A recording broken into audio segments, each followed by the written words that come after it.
everyone! Magandang araw sa inyong lahat and welcome back dito sa ating channel.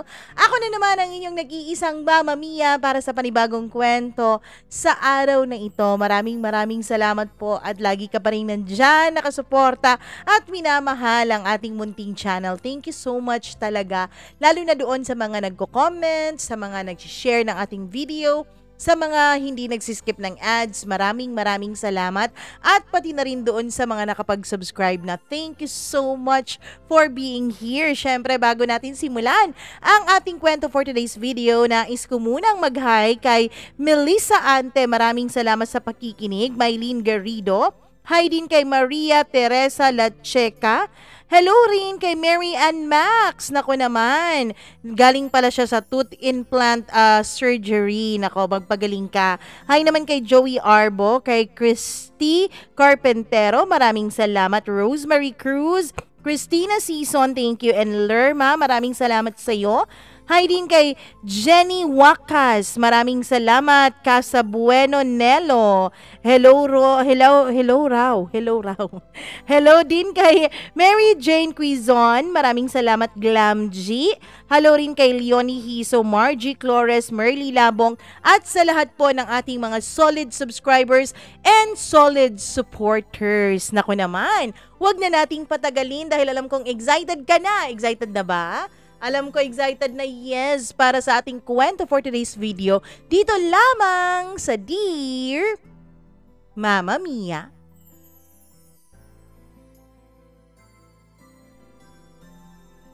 Napakasarap sa pakiramdam kapag ikaw ay may mahal at minamahal ka rin naman. Naranasan mo na bang magmahal at mahalin pabalik ng taong iyong pinakamamahal? Dear Mama Mia, hello po sa inyong lahat. Tawagin niyo na lamang ako sa pangalang Isang. Hindi ko po yan tunay na pangalan. Nickname ko sana ang ilalagay ko dito sa sulat ko pero wag na lang. Dahil nakita ko po na may mga nagko-comment sa mga iba niyo pong videos, Mama Mia, nakakilala ko rin. I'm from Mindanao. I-describe ko na lang muna ang sarili ko. Medyo matangkad, morena, and then sabi nila ay may ganda raw akong taglay. Pero wala akong pakialam doon dahil hindi naman ako nagagandahan sa sarili ko. Sorry in advance na rin, Mama Mia, kung hindi po ako masyadong magaling sa pagnanarrate ng aking storya. Mama Mia, uumpisahan natin ang aking kwento nung piyesta sa amin that time. Siyempre, dahil probinsya at piyesta, ay marami talagang mga ganap sa probinsya tuwing naggaganap ang kapiestahan, Mama Mia. In short, marami pong pagkakaabalahan at isa na nga po dito ay ang disco na tinatawag. At dahil nga gustong-gusto kong sumasali at pumupunta sa mga disco, Mama Mia, ay excited na excited ako. So nung gabi, nung nag-start na po ang event dun sa may covered court, ay hindi po ako dumiretso doon at dun muna ako sa mga cousins ko. Tawagin na lang natin sila sa pangalang Ibyang and Maymay. So pagdating ko sa bahay ng mga cousins ko ay may inuman pala. Para raw pagdating sa disco ay bigay na ang pagsasayaw. So inaya nila akong uminom at sino ba naman ako para humindi, libre na ang inuman na yon, di ba? So uminom muna kami ng konti and then bandang 11:00 na ng gabi nung nag-start na kaming pumunta dun sa disco. At dahil tipsy na kami, Mama Mia, pagdating pa lang namin doon ay gustong-gusto na naming magsayaw. Doon ko po namalayan na may mga pulis pa lang nagbabantay dun sa may entrance part ng disco. Yun nga, dahil may pulis, Mama Mia, itong si Ibyang at si Maymay ay talagang nagpupuso na ang hugis ng kanilang mga mata dahil may mga gwapo din naman talagang mga pulis doon sa may entrance. Baby, may mga pulis ang gagwapo. True, ang sasarap siguro nila, no? biruan ng dalawa kong mga tipsy ng mga cousins. Kayong dalawa dyan, tumigil nga kayo. Kayo talaga kapag pulis, agad-agad kayong tumitili. Ewan ko, parang may switch ata dyan sa mga loob-loob nyo. Bakit gustong-gusto nyo yung mga pulis at mga men in uniform? Di ba kasabihan nga, mga cheater yan sila? Hoy, wag kang magpapaniwala dyan, no? Kahit naman hindi men in uniform, may mga cheaters pa rin. Tinigilan ko na lang sila at pagpasok pa lang namin ay pinauna ko na sila dahil nakakahiya kapag pumasok kaming tatlo tapos ang iingay nila, Mama Mia. Kaya ako, dun lang naman ako sa may gilid, sa medyo madilim na bahagi tumambay. Hindi ko po namalaya na may pulis pa lang nakaupo doon. Magandang gabi, ma'am. Halos mapatili ako doon sa gulat, Mama Mia, buti na't napigilan ko ang sarili ko. Ngumiti lamang ako sa kanya. Magandang gabi din, sir. Ayon, ang dalawa kong mga pinsan ay nakikita kong sumasayaw na sa gitna ng dance floor. Hinila nila ako at sumasayaw na rin ako nung mga panahon na yon. Pero ilang sandali pa ay medyo nahihilo na ako. Kasi nga kahit dun sa loob ng disco, Mama Mia, ay may mga inuman pa rin. Siyempre, may bit-bit palihim ang mga pinsan ko at may mga pinsan din akong mga lalaki, Mama Mia, na may bit-bit ding inom. Kaya ayon, shot kung shot. Sa lagi naming pagsasayaw ay may nararamdaman na talaga akong kakaibang hilo. Marami-rami na rin kasi ang nainom ko tapos may lights pa talaga sa disco na papalit-palit kaya lalong sumasakit ang ulo ko at bumabaliktad ang sikmura ko. Pakiramdam ko dahil sa mga lights sa paligid ay mas lalo akong nalalasing. So ayun nga, Mama Mia, pumunta na naman ako sa madilim na bahagi, yung hindi talaga natatamaan ng lights. At nung nandun ako ay inopen ko ang cellphone ko. Nagsuscroll-scroll lamang ako nung bigla na naman akong napatili dahil akala ko ay walang tao pero paglingon ko ay may pulis pala doon. Tawagin na lang natin siya sa pangalang J.A. Pero Mama Mia, nagwa-wonder talaga ako dahil kanina pagpasok namin ay hindi ko naman siya nakita. Hello, ma'am? Anong ginagawa mo dito? Madilim ang bahaging to. Umuupo-upo muna, sir, kasi pagod na akong magsayaw eh. At bakit dito talaga sa madilim na bahagi? Baka mapagtripan ka niyan. Pinastrikto pa talaga ang pagkakasabi niya noon. Medyo confused ako nung time na yon kung bakit gano'n ang tono ng pagkakasabi niya, Mama Mia. Dito lang ako sa madilim na bahagi, sir, kasi parang mas nalalasing ako kapag natatamaan ako ng lights ng disco eh. Ma'am, dun ka na lang umupo malapit sa amin para safe ka. At dahil nga medyo nakukulitan na ako sa kanya, Mama Mia, ay umuo na lamang ako at tumayo ako at binitbit ko pa talaga yung upuan kong monoblock chair. Sumunod ako sa kanya at pagdating namin doon sa pinagtambayan ng mga kasamahan niya ay tinitignan nila kami. Pagkatapos ay biglang nagtawanan yung kanyang mga kasama. At yung isa niyang kasama, Mama Mia, ay nagsabing napakaswerte naman daw ni Sir dahil meron na agad na bingwit. Nashock ako noon, lalo na sa reaction ni Sir. Nagalit kasi siya, Mama Mia. Ako nung mga panahon na yon ay medyo nairitan na rin ako, so dumistansya ako ng konti. Umupo siya dun kasama ang kaniyang mga kasamahan at ako naman ay umupo na rin sa bitbit kong monoblock chair. Pagkatapos ay pinagpatuloy ko ang pag-check ng cellphone ko. Ilang saglit pa ay dumating na ang dalawa kong pinsang mga babae na lasing na. So kumuha ako ng isang upuan para makaupo silang dalawa kasi nga medyo hindi na maayos ang kanilang paglalakad nung mga panahon na yon. After kong kumuha ng upuan ay umalis ako. Gusto kong magsayaw kaya iniwanan ko silang dalawa doon dahil kampante naman ako na walang mangyayaring masama kasi nga dun sila malapit sa may mga pulis na katambay. at alam kong mababantayan sila doon.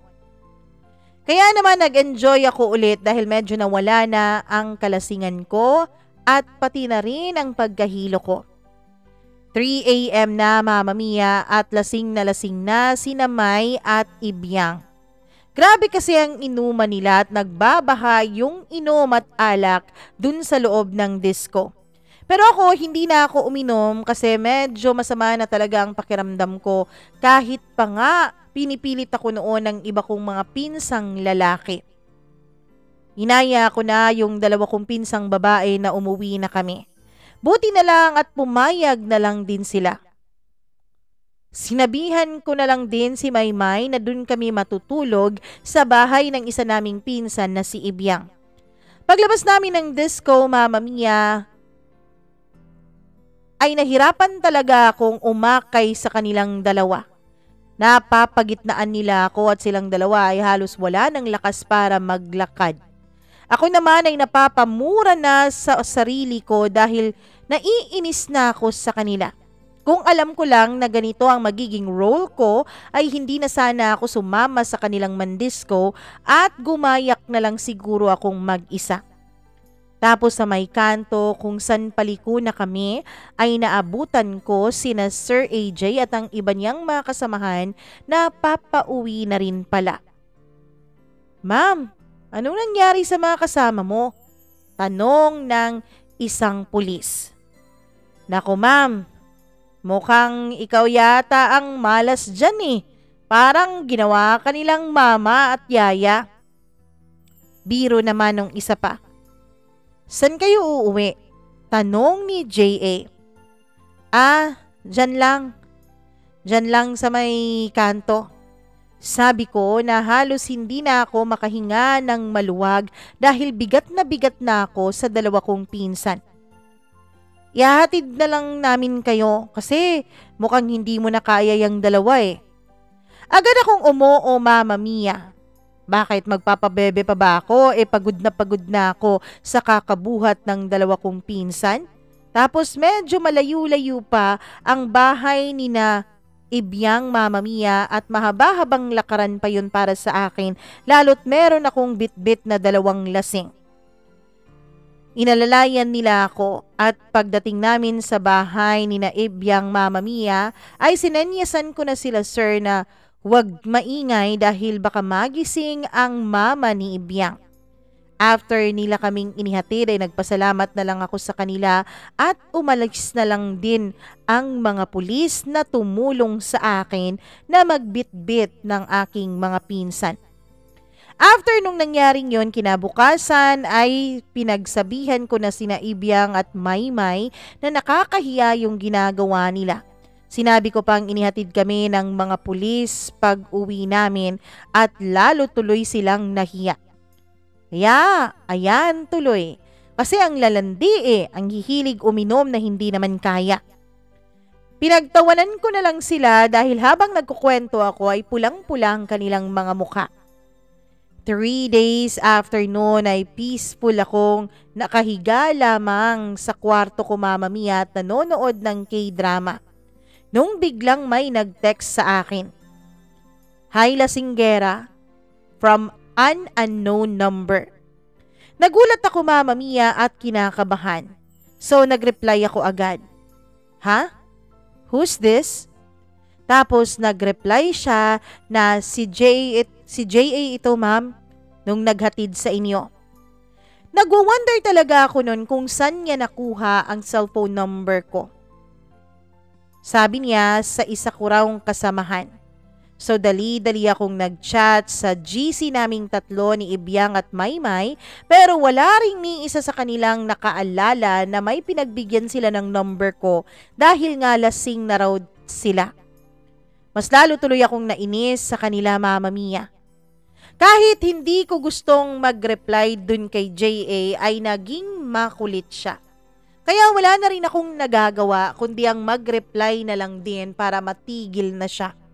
Hanggang sa umabot na ng 1 month ang palaging pagtitext at pagkukall ni Sir J.A. sa akin. Hindi pa kami nagkikita ulit simula noong disco, Mama Mia.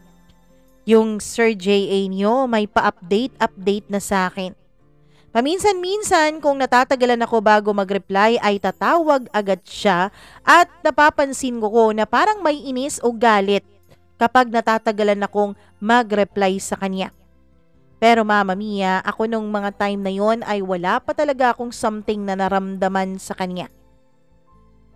Tinatak ko kasi sa isip ko, Mama Mia, na yung mga lalaki at kabarong gaya ni Sir AJ tapos mga gwapo pa ay hindi nararapat sa akin. Bukod kasi na gwapo siya at wala naman akong tiwala sa ganda ko, ay alam ko kasi Mama Mia na yung mga ganyan ay nahihilig talagang mang chicks. Nahihilig mambingwit ng mga chika babes pagkatapos ay paiiyakin at lolokohin lang naman. Mama Mia, sinasakyan ko na lamang ang mga text messages niya sa akin. Pero sabi ko sa sarili ko, wag na wag kang mahuhulog dyan dahil kapag ginawa mo yan walang mangyayari sa buhay mo. Hanggang sa dumating ang oras at araw na meron na namang naganap na disco sa amin.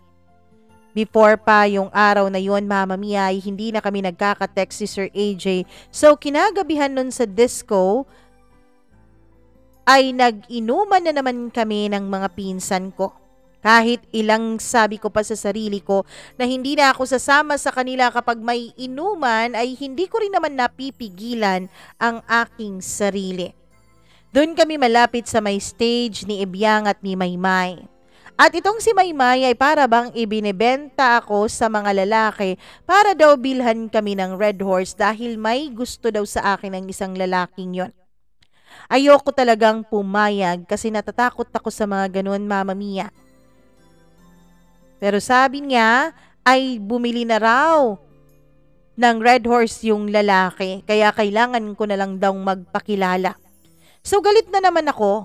Pagdating ko doon, Mama Mia, ay dala-dala na talaga ng pinsan ko ang lalaking yon at may bit-bit pa itong isang kahon ng Red Horse. Tatalikod na sana ako pero bigla akong tinawag ni Maymay para daw ipakilala dun sa lalaking yon. Wala akong nagawa kundi lumapit na lang at nakipagkilala tapos nakipag-shake hands ako dun sa lalaki. Nagulat ako nung sinabi ni Maymay na pulis din daw yun, Mama Mia. Medyo kinabahan ako. Tawagin na lang natin siya sa pangalang John. Dahil nga pulis siya ay nirespeto ko na lang at kinakausap ko na lang. Iba talaga ang kamandag ng pinsan ko. Basta inom, basta alak, ibinibenta ang lahat.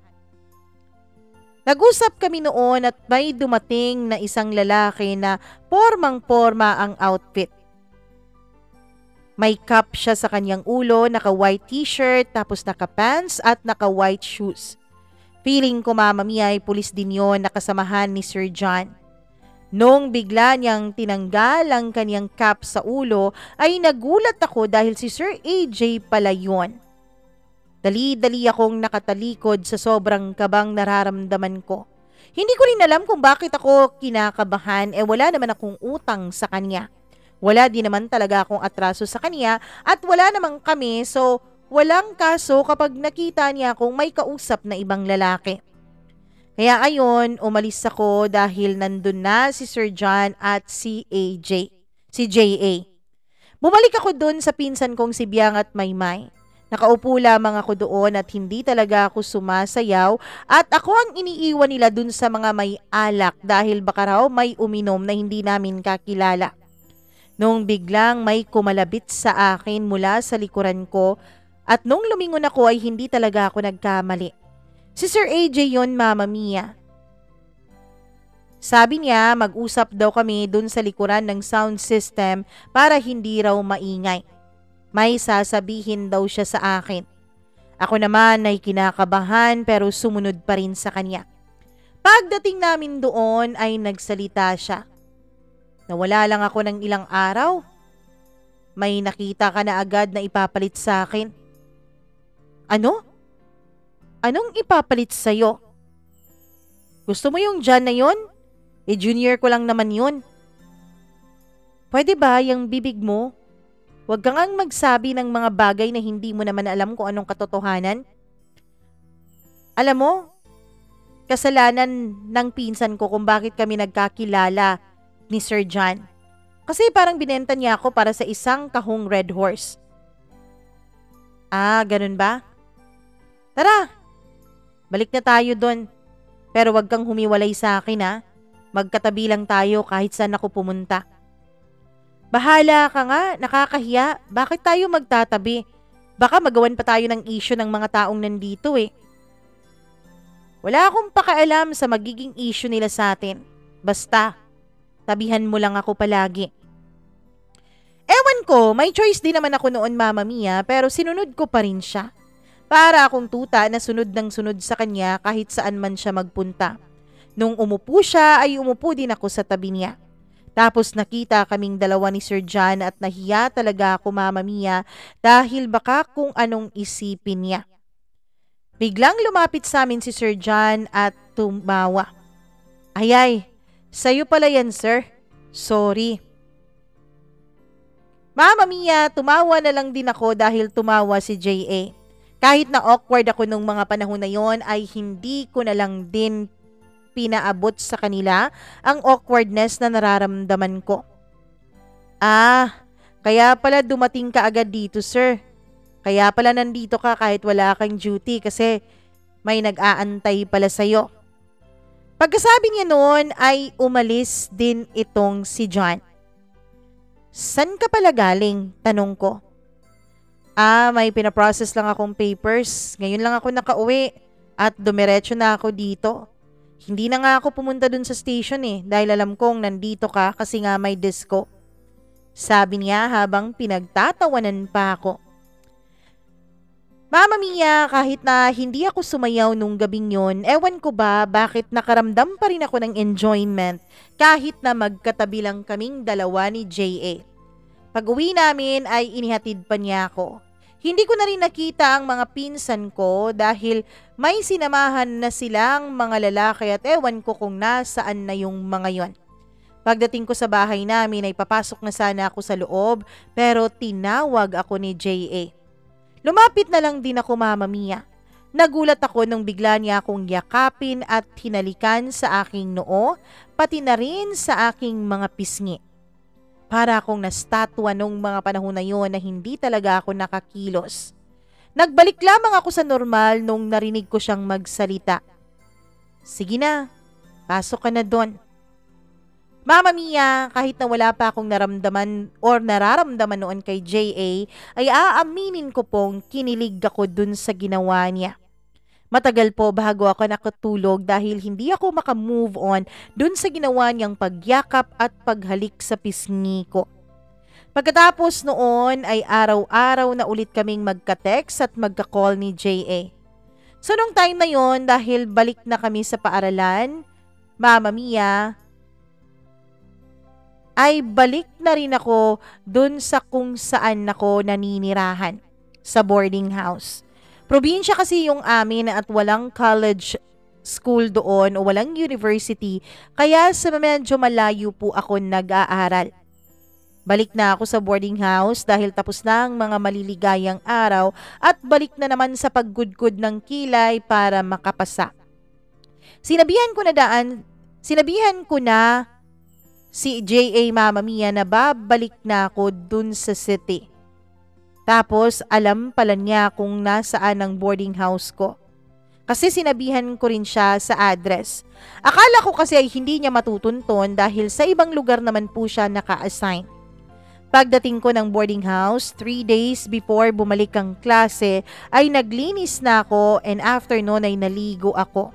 Pagkatapos kong naligo ay humiga-higa na ako at pinagpatuloy ko na ang K-dramang pinapanood ko. 5 p.m. nung biglang nag-text si J.A. na nandun daw siya sa baba ng boarding house ko. Gulat na gulat ako, Mama Mia, at hindi pa talaga ako makapaniwala noon. Paano siya nakarating doon? Akala ko ba sa ibang lugar siya naka-assign? So nagmamadali akong bumaba at tinignan kung totoo ang sinasabi niya o pinagtitripan niya lang ako. Pero nagulat ako dahil nandun nga talaga siya sa baba. Pinapasok ko siya, Mama Mia. Nagulat ako dahil may dala siyang malaking bag. Oh, bakit ka napunta rito? Akala ko hindi ka dito na-assign eh. Ah, passes ko yan. Passes? Bakit dito mo dinala at bakit nandito ka? Kasi ayoko nang umuwi ng bahay eh. Nakakapagod, malayo. Hindi na lang din ako nagsalita noon. Humiga ako ulit, Mama Mia, at tinuloy ko ang panonood ko ng K-drama. Hinayaan ko lang siyang mag-settle dun sa loob ng kwarto ko. Not until, Mama Mia, nung bigla siyang nagsalita na pahiram daw siya ng towel ko dahil maliligo daw siya. Ano? Bakit ka dito maliligo? Muwi ka nga dun sa inyo, dun ka maligo. Uuwi ako mamaya pero paliguin mo naman ako eh. Kasi malagkit na yung pakiramdam ko.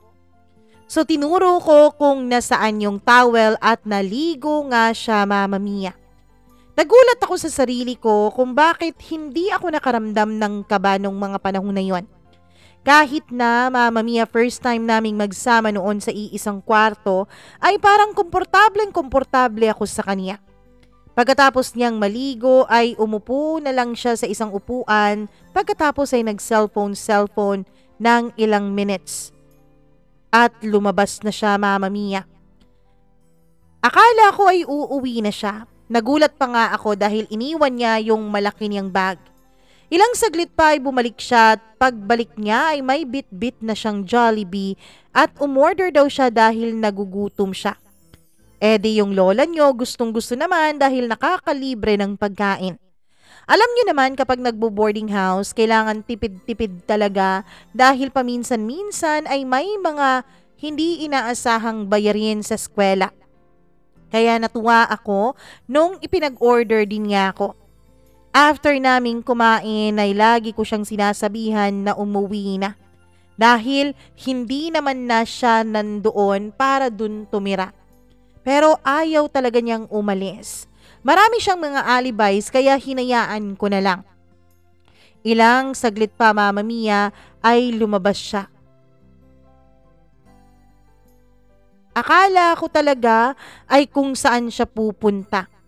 Ilang saglit pa ay bumalik ulit siya at may dala-dala ng 700 ml ng GSM.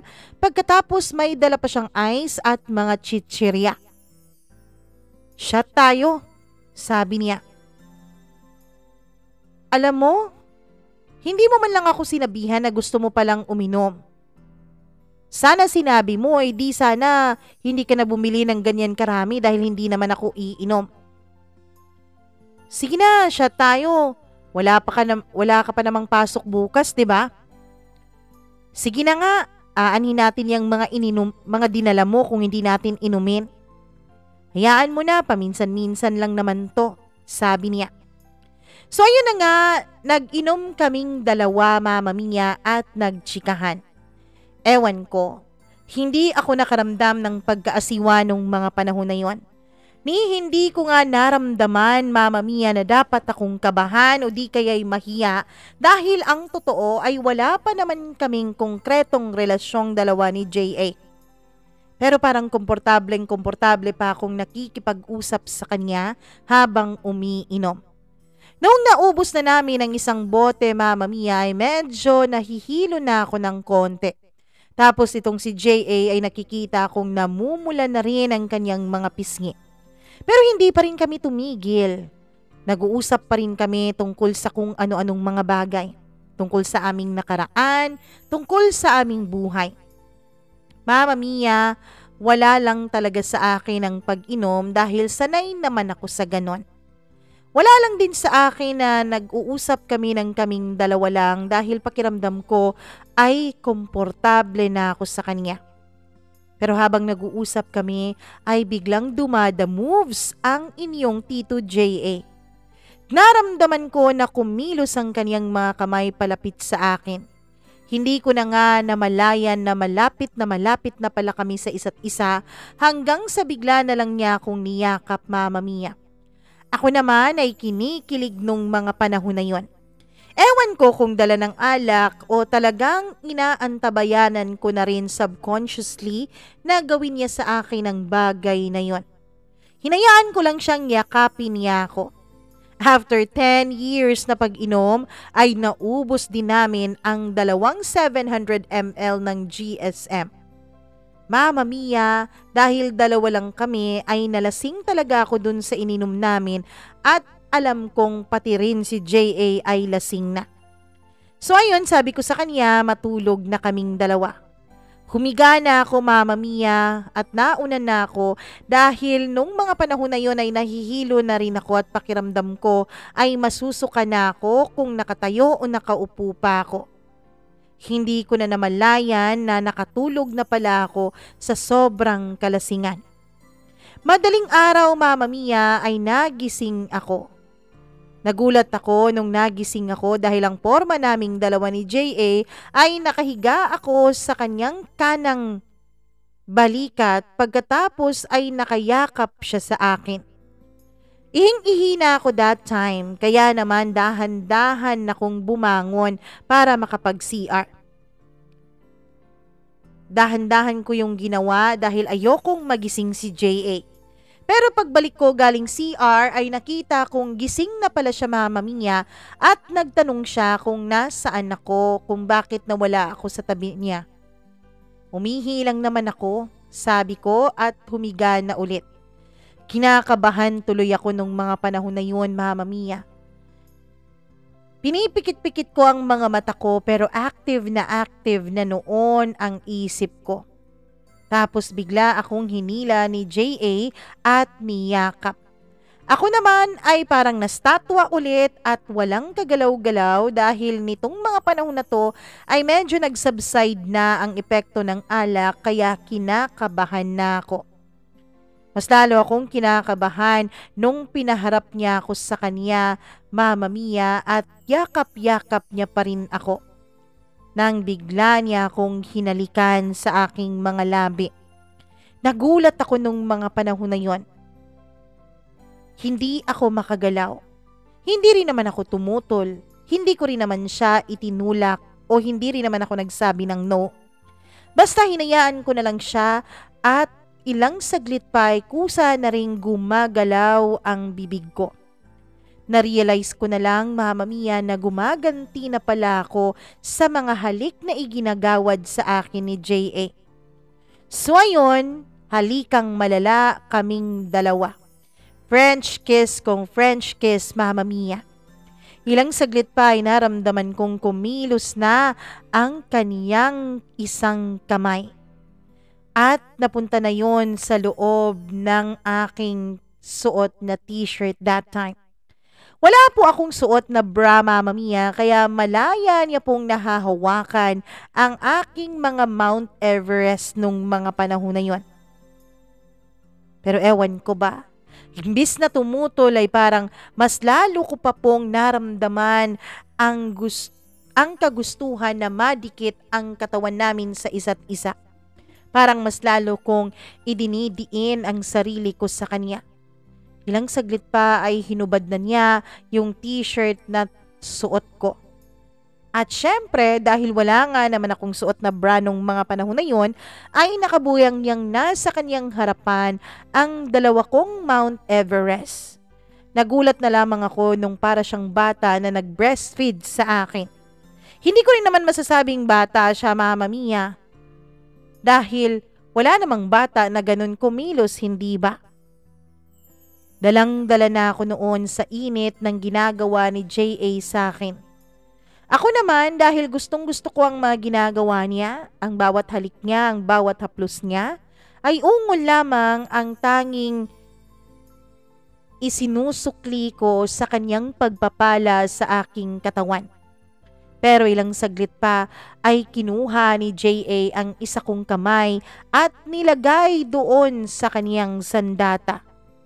Shock na shock ako nung mga panahon na yon. Mama Mia, oo. Siguro may naiwan pang espiritu ng alak sa aming mga katawan kaya wala na kaming naging hiya nung mga panahon na yon. Wild kung wild na talaga kaming dalawa. Nagulat na lamang ako sa ginawa ni AJ dahil Mama Mia, tumigil siya pagkatapos ay isinuot niya ulit sa akin ang t-shirt kong hinubad niya kanina. Gulat na gulat ako at hindi ako makakibo. Hindi ako makagalaw hanggang sa nagsalita siya. Hanggang dito lang muna tayo dahil sigurado akong hindi ka pa handa sa mas malalalim pang bagay nito. Pagkatapos noon ay hinalikan niya ako sa labi at niyakap at natulog ulit. Hindi ako sigurado kung matutuwa ako sa ginawa niya. Oo, Mama Mia. Matutuwa ako o natuwa ako dahil nga naging gentleman siya sa akin. Natuwa ako dahil naging mabait siya sa akin at hindi niya ako pinilit.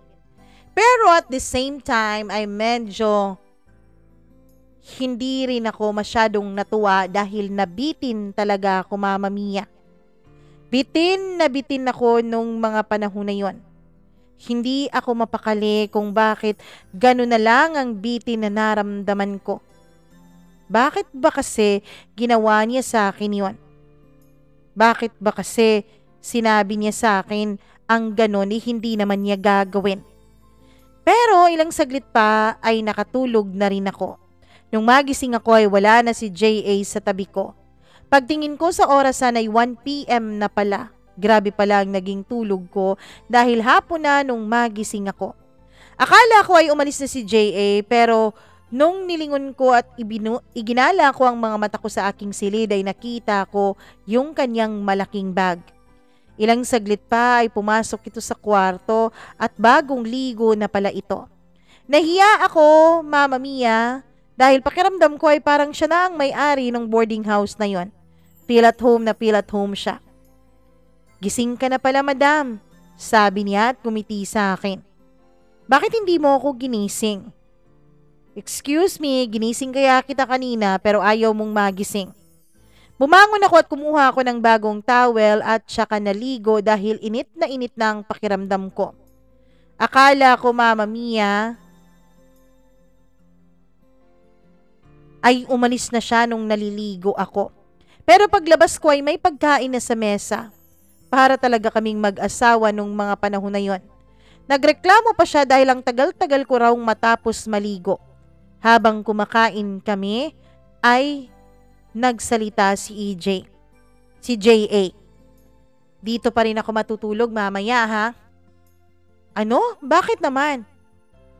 Sa gusto kong dito matulog eh. Gusto kong katabi ka sa pagtulog.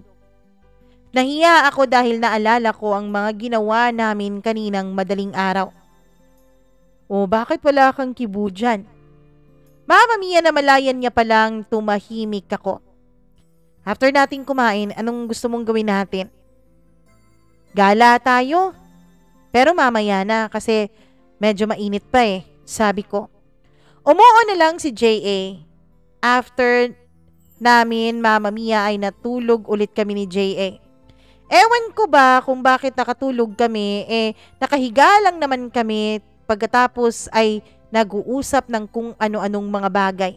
Hindi namin namalaya na nakatulog pala kaming dalawa. Nagising ako 5 PM at ginising ko na lang si JA. Pero yung pagising ko sa kanya ay talagang hampas na malakas, kaya nagising siya agad. Ha? Anong nangyari? Gulat na gulat niyang tanong. Anong ha? Gumising ka na dyan dahil aalis tayo at gagala tayo, di ba? Halika nga muna. May kukunin lang akong dumi dyan sa ulo mo. Mama Mia, humihiga pa siya nung time na yon kaya lumapit ako. Pero yung baliw ay bigla niya akong hinila at niyakap. Ba, JA, parang tanga to. Kinikilig na ako nung mga panahon na yon. Pero si JA ay parang ayaw pa rin akong bitawan. Wala din naman akong magawa dahil malakas siya.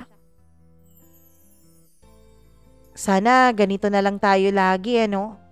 Parang gusto kong lagi kang kakadal, sabi niya. Lagi mo kong kakadal? Pwede ba magkadal ang dalawang taong hindi naman mag-boyfriend at girlfriend? Pwede naman. Pwede ngang maghalikan eh, kahit walang relasyon. Baliw ka talaga, no? Yan kasi yung ginagawa mo, kaya ganyan ang mga galawan mo sa akin. Anong baliw? Hindi ako baliw. At sa'yo ko lang din na-experience yung ganito. Sa'yo ko lang na-experience na may mga ganitong gawin kahit na wala tayong relasyon. Ewan ko sa'yo. Sabi ko. Alam mo, yumakap ka na lang kasi. Alam ko namang gustong-gusto mo ring nakayakap sa akin eh. Paano ako makakayakap sa'yo? Halos hindi na nga ako makahinga dyan sa ginagawa mong pagyakap sa akin. Ako kayang humiga dyan sa balikat mo. Sige na, gusto ko lang namang maglambing sa'yo eh. Ganito ka pala sir, akala ko astig kayong mga pulis tapos nagpapalambing pala kayo. Astig naman talaga kami kapag naka-uniform, pero kapag nakapag-civilian kami, gusto rin naming nagpapa-baby uy. Sabi niya, sabay yakap sa akin at sumiksik pa talaga sa aking kilikili. Di wow, sabi ko. Alam mo, maganda pala dito sa kilikili mo. Ilang saglit pa sa pagkadol-kadol naming dalawa ay tumayo na kami dahil nga aalis kami at gagala sa may boulevard at kakain ng street foods. Pagdating namin doon ay maraming tao na. Mama mia, nainis tuloy ako kay J.A. dahil sa suot niyang t-shirt at jersey. Halatang halata sa kanyang suot na pulis siya. Tapos may motor pala itong si J.A. Mama mia. Big bike at yun ang sinakyan namin kaya agaw attention talaga siya sa mga tao. Kapag palapit na kami dahil sa ingay ng big bike niya ay lumilingon talaga yung mga tao. At nung nagpa-park na kami ay halos lahat ata ng mga mata ng mga tao doon ay nasa kanya. Sana hindi na lang tayo umalis. Sabi ko sa kanya na naiinis. Ano na namang nangyayari sa'yo? Bakit kasi nagpa-jersey ka pa dyan? Ayan tuloy, alam na alam nilang pulis ka. Nakakahiya tuloy yung sumama sa'yo. Okay lang naman yan, mas nakakahiya kapag hubot-hubad ako dito, no? Sa dinami-dami mong dalang t-shirt, bakit yung jersey pa talagang sinuot mo? So, ikinakahiya mo ko isang, sabi niya. Hindi naman yan ang ibig kong sabihin para kang baliw. Ang akin lang, baka may makakakilala sa'yo dito tapos makita tayong magkasama. Ano na lang ang sasabihin nila? Bakit? So what kung may makakita sa atin? Bakit may ginagawa ba tayong masama? Wala naman, di ba? Alam mo, J.A., ikaw talaga namumuro ka na sa akin ha, sabi ko. Gutom lang yung nararamdaman mo. Halika na, kumain na tayo. Hila niya sa akin at hinawakan pang kamay ko. Ako naman nung mga panahon na yon, kahit aayaw-ayaw Mama Mia ay kinikilig naman talaga ako. Halos abot langit nga ang kilig na nararamdaman ko noon. Hanggang sa kumain na nga kaming dalawa ni J.A. Pagkatapos noon ay umupo kami sa isang bench at nag-uusap lamang kami sandali. Ilang saglit pa ay naramdaman naming mukhang uulan na. Inaya ko na si J.A. na babalik na kaming dalawa sa boarding house. Pagbalik pa lang namin doon, Mama Mia, ay dumating na ang dalawa kong boardmates na mga lalaki. Criminology students po sila, Mama Mia, then single po sila nung mga panahon na yon. Pagpasok ni J.A. ay nagkatinginan ang dalawa kong boardmates at nagulat sila kung bakit may kasama akong lalaki. Around 7 p.m. nung umupo-upo kami sa labas at nagchichikahan kaming tatlo, ako at yung dalawa kong boardmates.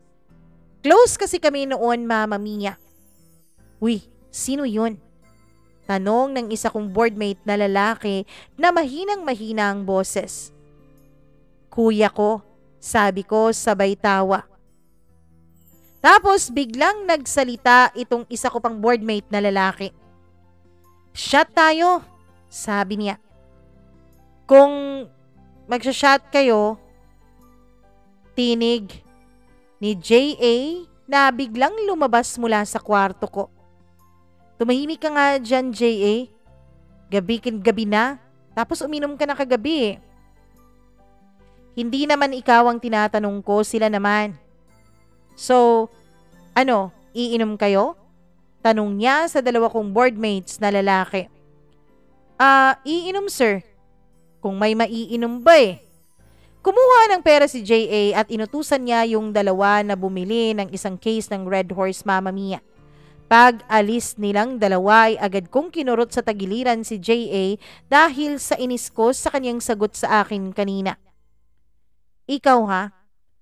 Tigil-tigilan mo nga ako, baka pauwiin kita bigla sa inyo ngayon. Huwag kang ganyan, paminsan-minsan lang naman ako nandito. Tapos, paminsan-minsan lang naman ako umiinom. Ano? Akala mo ba maniniwala akong sinasabi mong paminsan-minsan ka umiinom?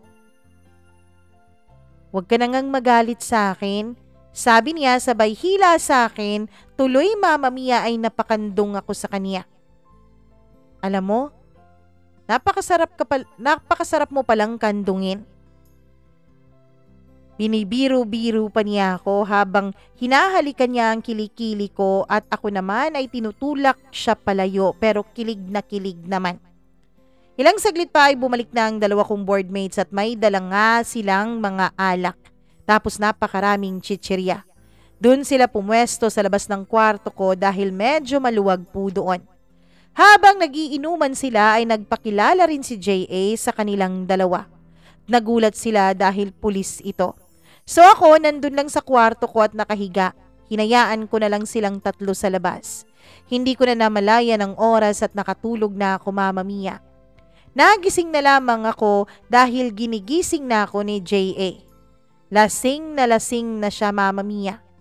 Dali-dali akong bumangon kasi sabi niya na susuka na raw siya. Sinamahan ko siya papuntang CR. Paglabas ko ay nandun si Von at yung isa pa naming ka-boardmate na lalaki at nakatulog na sa may upuan. Ginising ko silang dalawa at pinapasok ko na sila sa kanilang kwarto. Matapos kong samahan si J.A. sa CR para magsuka at ayusin ang sarili niya ay bumalik na kami sa kwarto at pinagbihis ko na si J.A. Pinunasan ko na rin siya dahil napakabaho niya ng Red Horse nung mga panahon na yon. Pinahiga ko na siya Mamma Mia. Mabuti na lang at nakatulog na ako dahil kung hindi ay naiinis na ako sa ginagawa ko ngayon. Matapos ko siyang maipahiga at maisaayos ay lumabas ako para linisin at ligpitin ang mga kalat nila. Kasi baka pagalitan kami ng aming landlady. After kong maglinis ng kalat ay humiga ako sa tabi ni J.A. and then natulog ulit ako. 6 a.m. nung nagising ako dahil hinihila ni J.A. yung aking balikat Mamma Mia. Sabi niya gusto niya raw humiga sa balikat ko.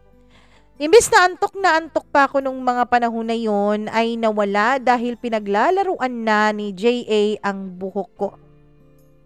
Ano ba yung ginagawa mo nang gigising ka? Natutulog pa yung tao. Sige na nga.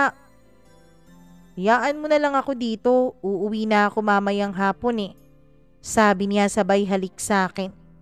Wala na akong choice Mamma Mia. Pinaglalaruan niya ang buhok ko at hinahalik-halikan niya ang labi ko. Hanggang sa nakatulog kami pareho. 11 a.m. nagising si J.A. Yakap-yakap pa rin namin ang isa't isa. Cuddle-cuddle pa rin namin ang bawat isa na akala mo talaga ay bagong mag-asawa. Namimiss kita, sabi niya at niyakap niya ako ng mahigpit. Ako ba talaga mamimiss mo? O baka dun sa pupuntahan mo may iba ka namang gaganituhin? Basta, gagala ako ulit dito ha, sabi niya. Mag-text ka kapag pupunta ka dito ha.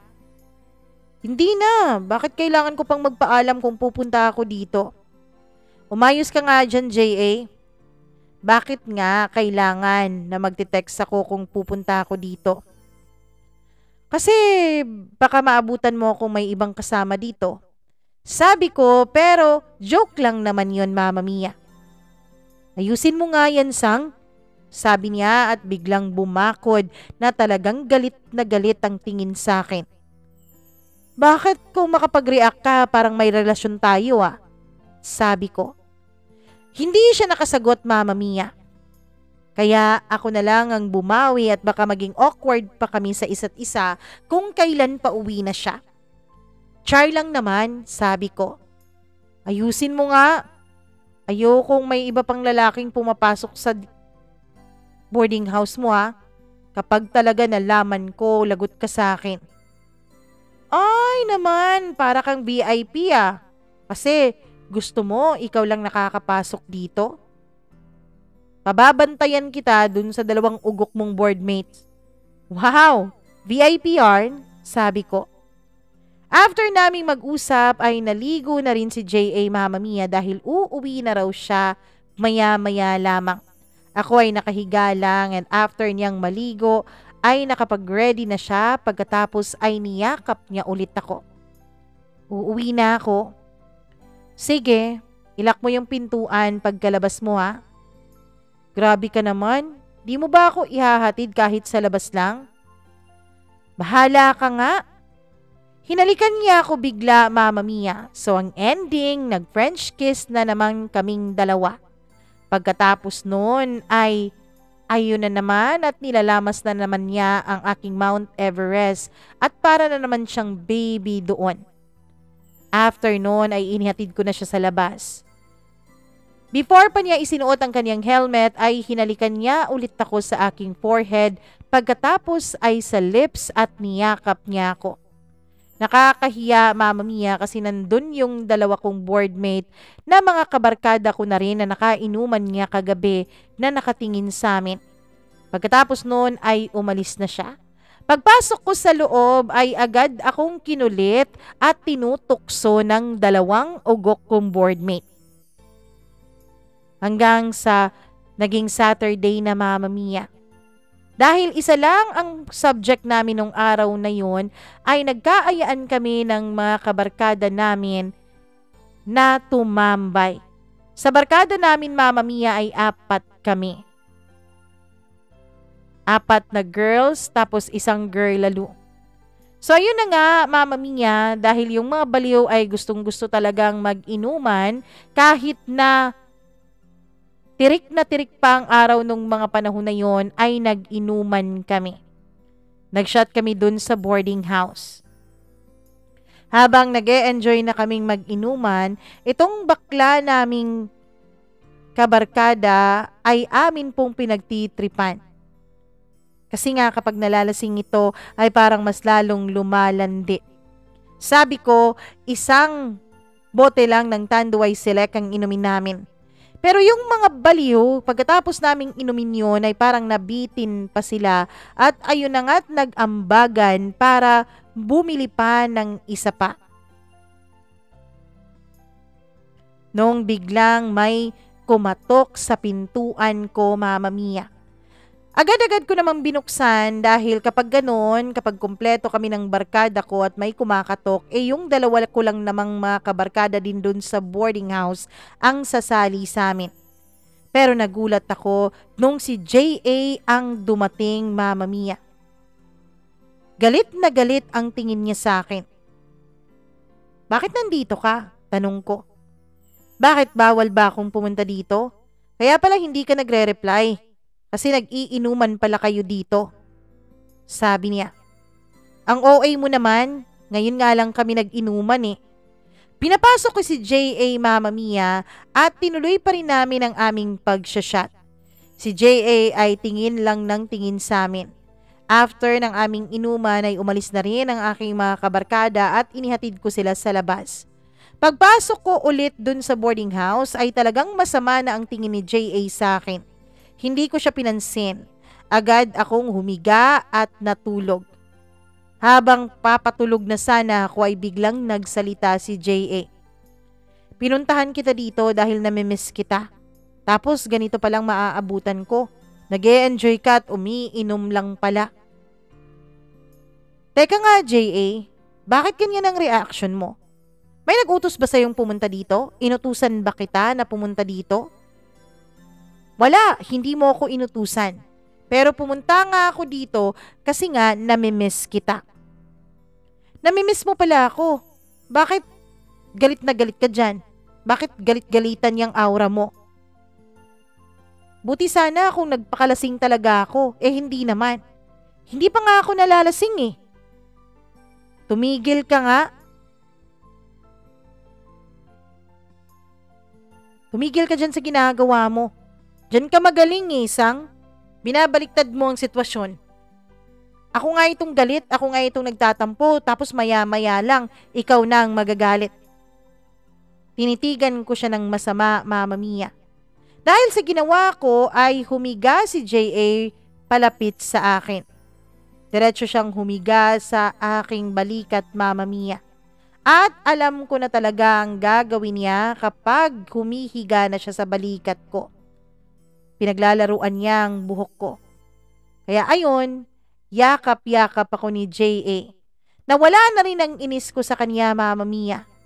Nagulat na lamang ako nung ilang saglit pa ay parang lumalalim na ang paghinga ni J.A.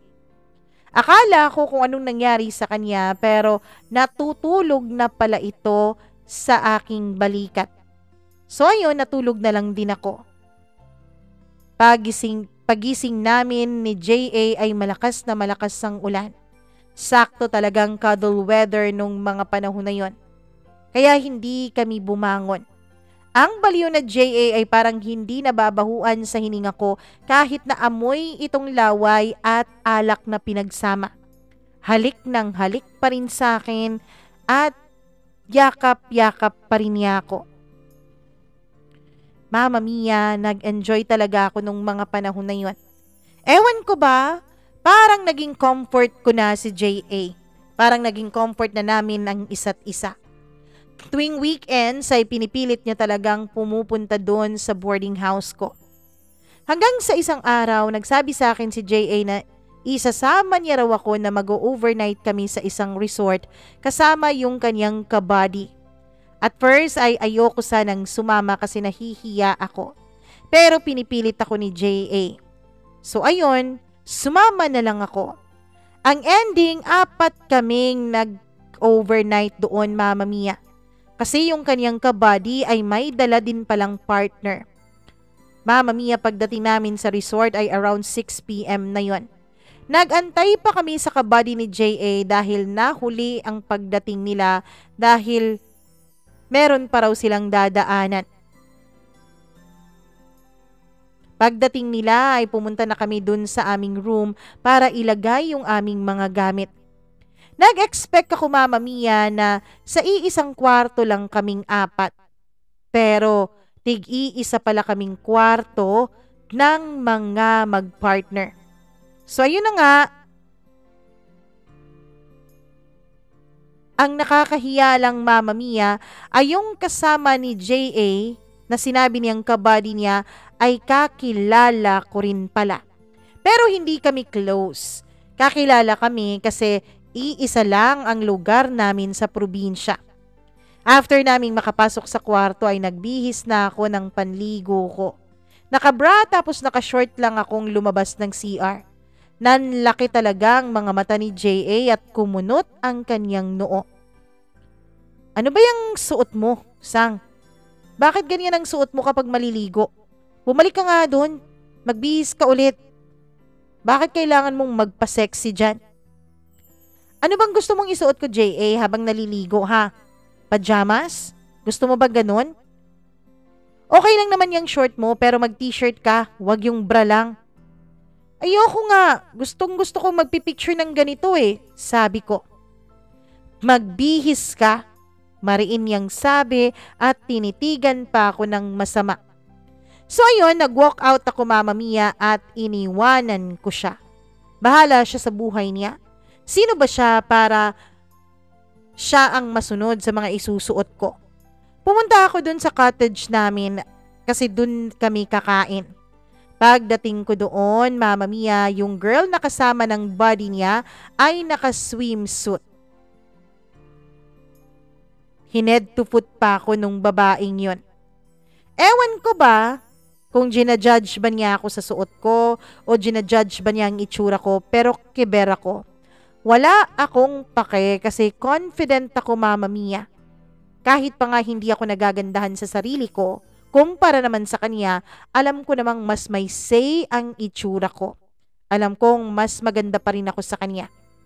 Ilang saglit pa ay dumating na si J.A. na talagang masama ang tingin sa akin. Dahil nga siguro hindi ko siya sinunod na magbihis at magpalit ng pang-itaas. Pero wala akong pakialam. Hinayaan ko siya. Hanggang sa nag-umpisa na rin kaming apat na kumain. After naming kumain ay bumili sila ng Red Horse, so ako picture-picture lamang sa may tabing dagat. Pagkatapos ay naligo na lang din ako kasi maliwanag din naman ng paligid. Meron kasing mga poste at may mga ilaw ito at isa pa, Mama Mia, ay may malaking buwan din sa langit. Kaya hindi rin nakakatakot na maligo. Ilang saglit na akong nakababad sa tubig dagat. Nung pagbalik ko sa cottage ay nag-umpisa na pala silang uminom. Umupo ako sa kabilang upuan, Mama Mia. Hindi ako tumabi kay J.A. Yung plastada pala namin, Mama Mia, ay katabi ni J.A. yung kaniyang kabady. Tapos, yung babae naman ay nasa harap ni J.A. na nasa may kiliran ko lang. Sa pag-inom namin ay talagang namamalayan ko na yung babae ay laging ngumingiti kay J.A. kapag tinitignan siya nito. Tawagin na lang natin yung babaeng sa pangalang Lucy, Mama Mia. Ewan ko, akala ko talaga ay si Lucy, girlfriend nung kabady ni J.A. Pero hindi pala. Kasi kung girlfriend siya, bakit niya gagawin yun? Bakit halatang halata at harap-harapan siyang nagpapakyut kay J.A.? Halatang nagpapapansin siya kay J.A., Mama Mia. Ako naman ay tahimik lamang. Siguro nga ay napansin din ni J.A. yon, kaya nilapitan niya ako. Nagulat ako dahil binuhat niya ako, Mama Mia, at inilipat niya ako sa kabilang upuan na katabi niya. So kaharap ko na ngayon si Lucy na halatang hindi maganda ang timpla sa akin. Tinitigan ba naman ako ng masama? Nagulat ako, Mama Mia, kasi hinubad ni J.A. yung t-shirt niya. Pagkatapos ay pinasuot niya sa akin dahil baka lamigin daw ako at galing pa ako sa tubig. Kinilig ako, Mama Mia. Gusto ko sanang pandilatan yung si Lucy dahil gusto kong ipamukha sa kanya na inaalagaan ako ni J.A. Pero hinayaan ko na lamang siya. So yun na nga, patuloy pa rin kami sa pag-inom. Ako paminsan-minsan ay pumapas ako dahil ayokong malasing, Mama Mia. Tapos si Lucy ay lasing na. Kakaiba pala ang kaniyang karakas kapag nalalasing siya, Mama Mia. Medyo may pagkamagaslaw siya. Medyo wala na siyang breathing kapag nalalasing siya. Sabi pala ng mga nakakatanda, talo talaga ang maganda ng isang babaeng Makati. Talo talaga kahit mas maganda ka, mas sexy ka, kung yung karibal mo mas Makati at mas malandi naman. Tulad ni Lucy.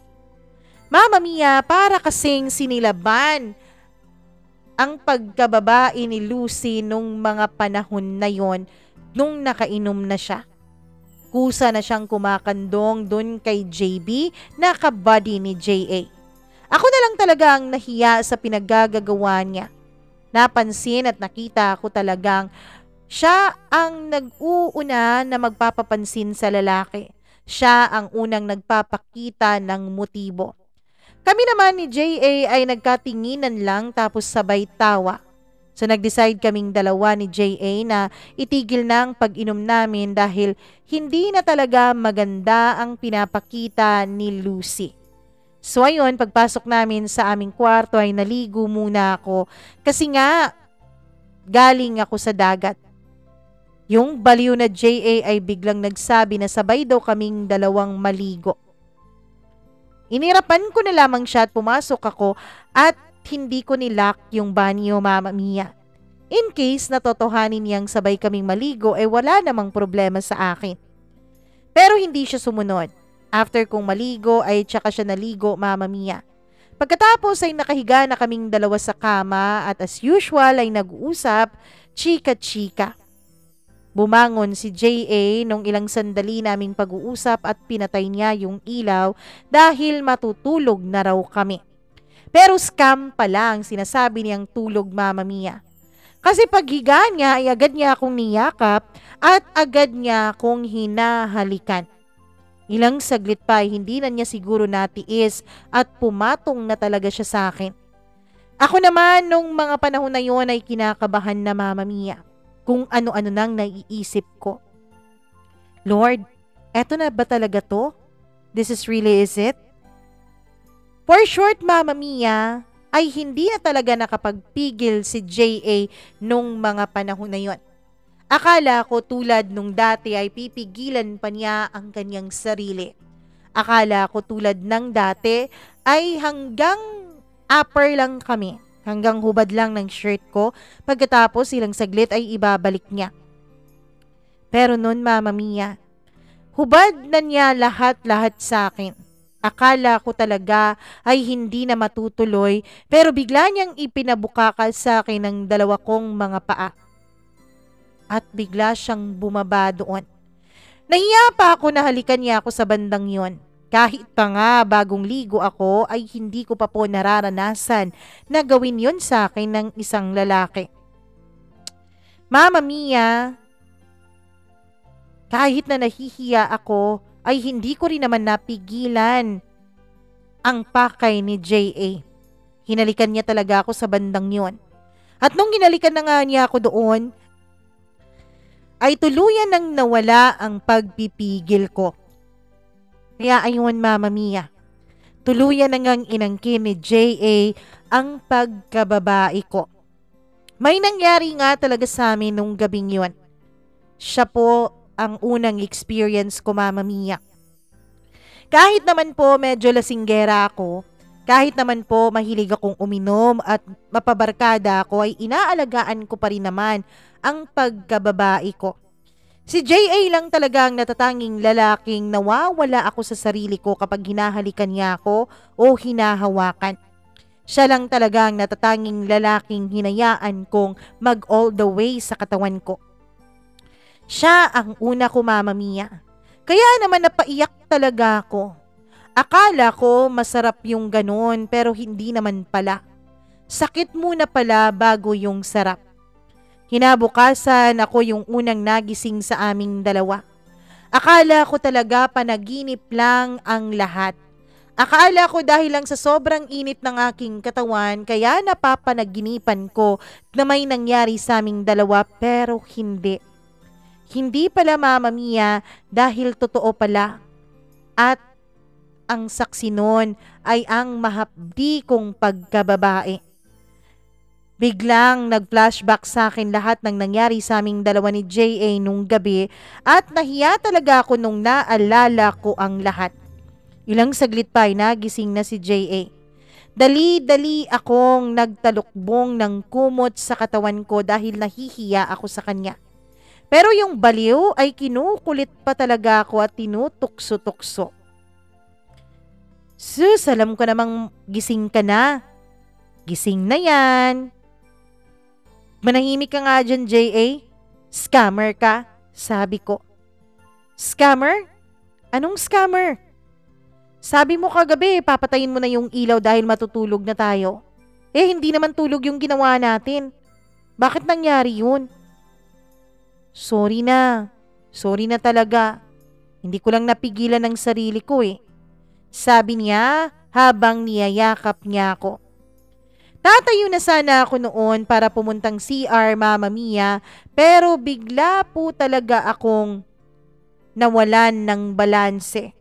Sumakit kasi talaga yung nasa pagitan ng hita ko. In short, Mama Mia, sumakit yung pagkababae ko. Tapos ay nanginginig pa ang mga tuhod at mga paa ko. Baliw ka talaga, J.A. Langya ka. Ang sakit-sakit. Pwede naman nating ulitin para mawala yung sakit. Alam mo kasi, yung una talaga, yun ang pinakamasakit. Pero pagkatapos nun, wala na. Puro sarap na lang, sabi niya. Tatawa-tawa pa siya habang inaalalayan niya ako papuntang CR, Mama Mia. Akala ko talaga ay hindi totoo yung sinasabi ng iba. Nung mga kaibigan kong una nang nakuha kaysa sa akin. Ang sabi kasi nila ay napakasakit daw na halos nahihirapan kang maglakad.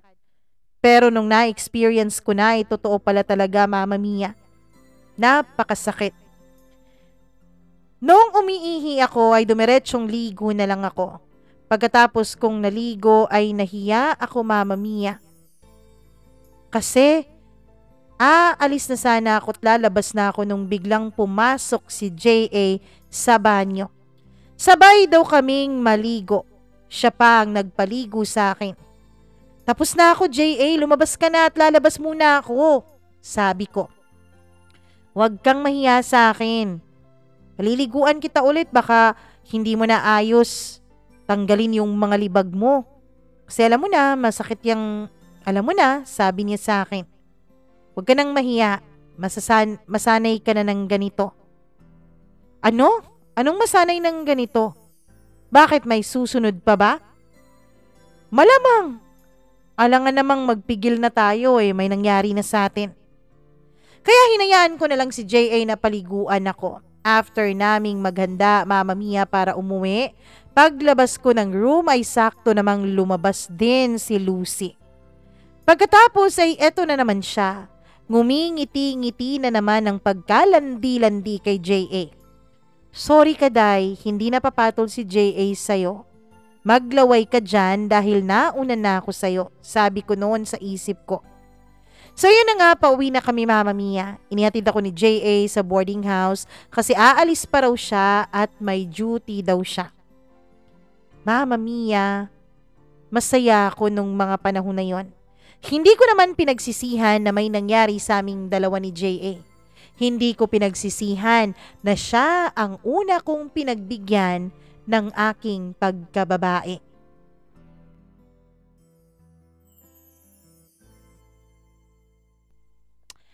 Grabe naman si Isang! Isang, hindi Esang. Kasi ay Maraming salamat sa pag-share mo, pero may part 2 pa po ang kwento niya bukas. Uso na ba talaga ang ganito? Yung kahit hindi kayo mag-boyfriend, hindi kayo mag-girlfriend, may mga ganon? Well, ano naman, ipaintindi nyo naman sa akin dahil hindi ko naman naranasan yung ganon. Charot.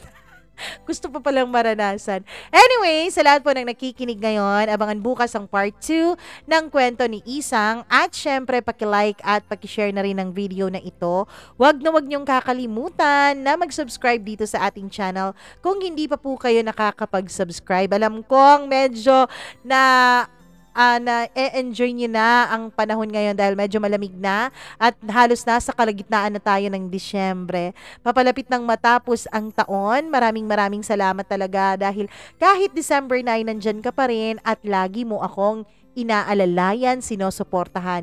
Thank you so much. Sana masuportahan nyo rin yung iba nating mga social media accounts, Threads, TikTok, Instagram, and Facebook. Mama Mia CDO or Mama Mia Cagayan de Oro. Maraming salamat sa inyong panonood. Hanggang bukas po sa part 2 ng kwento ni Isang dito lamang sa Dear Mama Mia.